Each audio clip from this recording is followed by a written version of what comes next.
qaamni adda bilisummaa Oromoo ABO'n hidhattoonni faannoo Wallaggaatti yiizin akka of ijaaran kan haala mijeesse dhaaba badhaadhinaati jechuun himate. Dhaabichi ibsa jimaata muddee 20 bara 2024 baaseen finxaaleyyii faannoo akka Wallaggaatti yiizin of ijaartuuf kan haala mijeesse qaama mootummaa ofiin jedhu paartii Biltsiginnaati jennee amanna jechuun mootummaa biyya bulchu himate.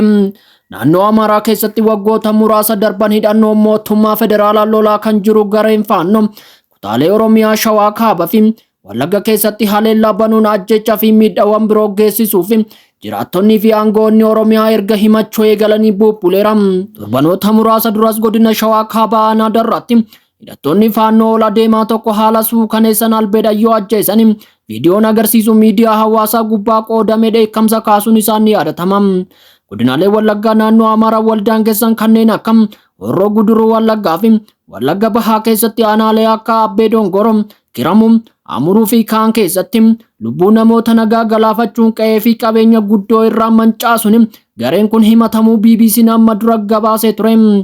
Tibba kana ammoo hidhattoonni faannoo Iizii kutaa biyya Wallaggaa yookiin Biizaamoo jechuun hundeessuun isaanii miidiyaa hawaasaa gubbaatti viidiyoo qoodamee ibsameera. Dhaabni ABO ibsa isaa keessatti akka jedhutti Oromiyaa keessatti faannoo hidda isaa gadi fageeffatee humna jabaa ta'ee akka ijaaramuuf bara 2019 irraa kaasee mootummaan loojistikii fi maallaqaan deeggaraa tureera jedhe. Hidhattoota obbo balleessuuf duula qurxummii balleessuuf madda bishaanii gogsuu jedhuun duula eegalee akka deeggaran hidhattoonni faannoo daangaa Oromiyaa keessaa akka socho'an godhamuu hime. Ammas jibbaata qurxummii balleessuuf jecha finxaaleyyii faannoo akka yiizin Wallaggatti of ijaartuuf haala kan mijeesseef qaama mootummaa ofiin jedhu paartii Biltsiginnaati jennee amanna jedha.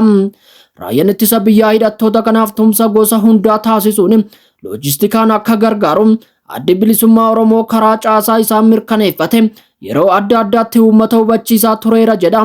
Dhaabichi uummanni mootummaa fi hidhattoota irratti of ijaaran kana dura dhaabbachuu akka qabu dhaameera. Gama kaaniin mootummaan naannoo Oromiyaa hidhattoota faannoo kutaalee Oromiyaa adda addaa keessatti yakka raawwataniif waraana bilisummaa Oromoo WBO himate. Waraanichi uummata irraa meeshaa saamee harka duwwaa hambisuuf haleellaa hidhattootaaf saaxiluu hime. Pirezidaantiin naannoo Oromiyaa obbo Shimallis Abdiisaa adoolessa darbe yaa'ii caffee irratti wayita dubbatu uummanni hidhattootaan akka miidhamu kan hiree uume shaneedha jedhee ture. Humni kun uummata keenya hiikachiisa, sodaa itti naqa.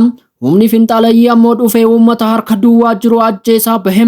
Shaneen galgala hiikachiisee haala mijeessa. Finxaalayyiin ammoo ganama dhufee ajjeesa. Uummanni keenya kana keessa bahe jechuun ibsuun isaanii ni yaadatama. Naannoo Oromiyaa godina Shawaa Kaabaa aanaa Darraatti ajjechaa gara jabinaa raawwatamee wal qabate ibsa kennanii kan ture hoogganaan kominikeeshinii naannoo Oromiyaa obbo Haayiluu Addunyaa mootummaan nageenya lammiilee tiksuuf finxaaleessa uummata nagaa irraa adda baasee tarkaanfii barbaachisaa ni fudhata jechuun isaanii ni yaadatama.